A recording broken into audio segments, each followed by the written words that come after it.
Gi, suara perempuan yang berusia lebih dari 40 tahun itu memanggilku. Bu Ermita namanya, dosen pembimbing akademiku. Aku beranjak dari kursi antrean mahasiswa akhir. Dengan sedikit grogi, aku berdiri. Ini kali pertama aku menghadap dosen pembimbing skripsi. Sejak Kayla memutuskanku, aku merasa menulis skripsi adalah cara terbaik yang harus aku lakukan.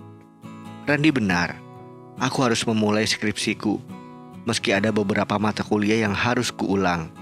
Meski bisa saja tidak kuulang, namun nilai C itu akan menurunkan indeks prestasi kumulatif IPK di transkrip nilaiku nanti. Makanya, aku harus mengulang dan agak memiliki beban kuliah yang cukup berat, karena sekaligus mengerjakan skripsi. Namun, aku tidak punya pilihan lain. Ini resiko yang harus aku tanggung jika ingin tamat kuliah tepat waktu. Aku harus berusaha lebih keras. Kamu yakin mau mulai skripsi? Pertanyaan meragukan macam apa itu? Aku kan sudah masuk semester 7. Lagi pula, emangnya aku tampak sebodoh itu ya? Mau mulai mengerjakan skripsi saja, mesti ditanyain dengan penuh keraguan segala. Gian? Iya bu, maaf. Sial, aku ketahuan melamun. Kamu baik-baik saja?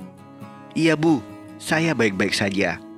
Jadi bagaimana? Kamu siap mengerjakan skripsi? Iya bu, saya siap. Bagus kalau begitu. Tapi ibu lihat di laman akademikmu, mata kuliahmu masih ada yang harus diulang. Ada beberapa nilai yang masih C. Baiknya kamu ulang agar IPK-mu tidak terlalu rendah. Tatapnya dengan mata penuh tanya. Iya sih bu, tapi saya ingin memulai skripsi secepatnya. Takut nanti malah kelamaan menyelesaikannya. Ya sudah, kalau kamu yakin bisa menjalani sekaligus, sekarang kamu cari buku-buku yang sesuai dengan judul yang kamu ajukan ini. Minggu depan, silakan ajukan kepada ibu. Dia menyerahkan proposal judul skripsiku yang baru saja dibacanya. Oh iya, bikin sampai bab 3 ya. Lanjutnya, aku menelan ludah guys. Sampai bab 3 bu? Kenapa? Ada masalah? Oh enggak bu, siap. Nanti saya bikin sampai bab 3.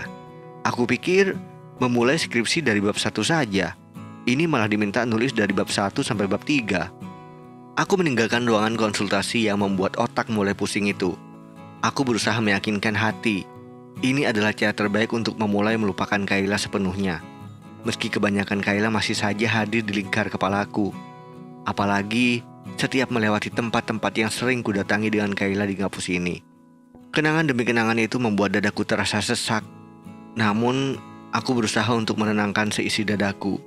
Dia bukan milikku lagi. Tetapi, rasanya menggetirkan.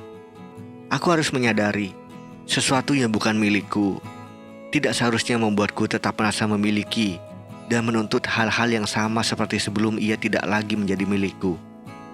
Ke pantai yuk, ajak Randy saat aku sampai di tempat mereka. Hari sudah cukup sore.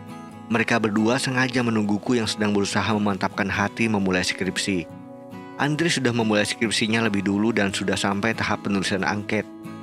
Putri sudah mau sidang. Aku baru memulai hari ini. Randy, dia paling parah. Dia bahkan belum memikirkan untuk membuat skripsi atau tidak.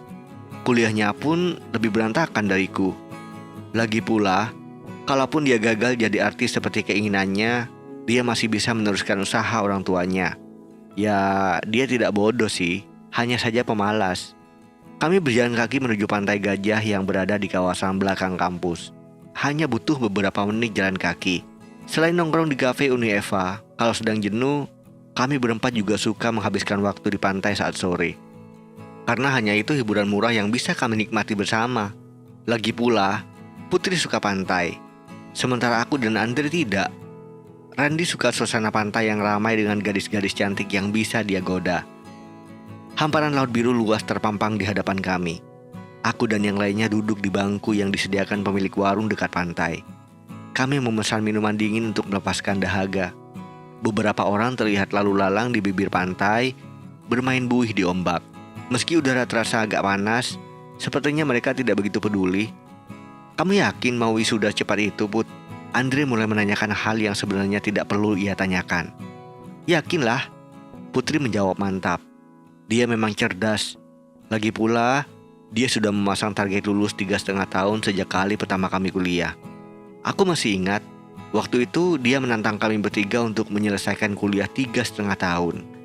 Dan tidak ada satu orang pun di antara kami yang berani menerima tantangan Putri.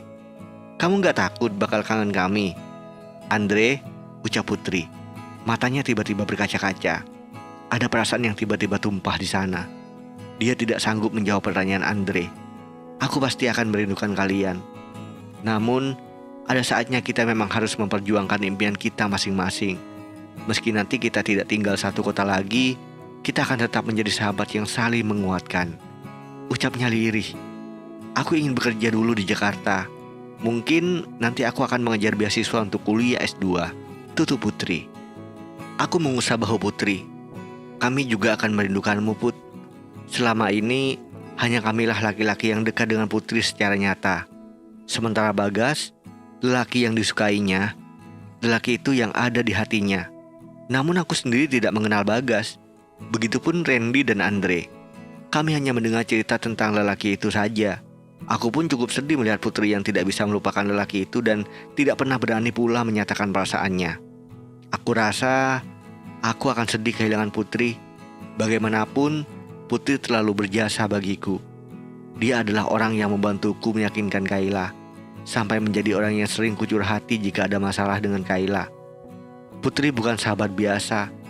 Dia perempuan yang kadang lebih cerewet daripada ibuku. Juga kepada Andre dan Randy. Dia adalah perempuan yang selalu mengingatkan kami perihal target, tujuan dan apa yang harus kami lakukan dalam kuliah. Jujur saja, kalau tidak sering diomeli Putri, mungkin mata kuliahku yang gagal lebih banyak dari sekarang. Seperti Randy misalnya, meski sering diomeli Putri, dia tetap saja berkepala badak. Tidak peduli secerewet apa gadis itu, dia selalu mengiyakan, tetapi hampir tidak pernah melaksanakan sarannya. "Tunggu bentar ya, jangan kemana-mana." Randy memberi aba-aba sebelum melangkah meninggalkan tempat duduk kami. Di pantai dekat kampus ini, ada satu tempat yang selalu menjadi tempat kesukaanku dan 3 sahabatku ini. Tidak ada namanya sih, hanya warung nasi yang terbuat dari bambu. Bangunan sederhana, tetapi menarik karena ada tempat duduk dari bambu yang mengarah ke pantai. Kelebihannya, makanan yang dijual di sana rasanya enak dan harganya tidak begitu mahal. Cukup untuk kantong mahasiswa seperti kami. Dan sepanjang hari, lagu-lagu Minang terbaru akan menggema di sana. "Ya ampun, ini anak kapan insafnya sih?" Putri menggerutu melihat Randy berniat melancarkan aksinya terhadap 2 gadis yang berjalan di tepi pantai. Gadis-gadis atau sepertinya mahasiswi di bawah tingkat kami yang memakai celana pendek itu sedang menikmati air laut yang menyapu kaki mereka. Randy datang kepada mereka dan langsung melakukan trik pelumpuhannya kepada 2 orang gadis itu. Kami hanya geleng-geleng kepala menyambut Randy yang beberapa menit kemudian kembali duduk di sebelah kami. Dengan wajah bangga, dia berkata, "Kau lihat kan, Gi? Cewek itu mudah buat didapatin. Jadi gak usahlah kamu juga ingat sama si Kayla. Seharusnya dia tidak menyebut nama Kayla. Dengan dia menyebut nama Kayla, sebenarnya dia sedang membuatku teringat kembali. Dan itu menyebalkan, guys. Lagian, siapa juga yang ingat Kayla?" Aku tersenyum kecut. "Balik yuk, udah bosan nih." Putri berdiri, yang berarti kami pun harus berdiri. Begitulah kalau jalan berempat.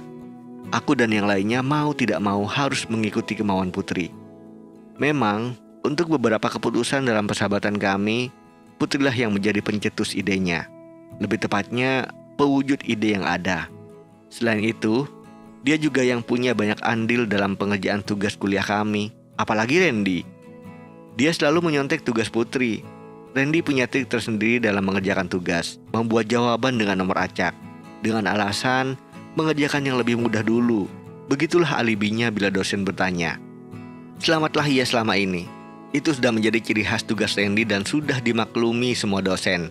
Hebatnya, tidak ada satupun yang menyadari bahwa tugas Randy. Begitulah Randy, dia licik. Mungkin karena itu dia jago dalam menaklukkan hati perempuan ya. Perempuan itu suka digombalin, meski mereka tahu itu janji manis doang. Tapi mereka senang. Dia tersenyum bangga. Ya, setidaknya sampai mereka tahu kalau janjimu palsu.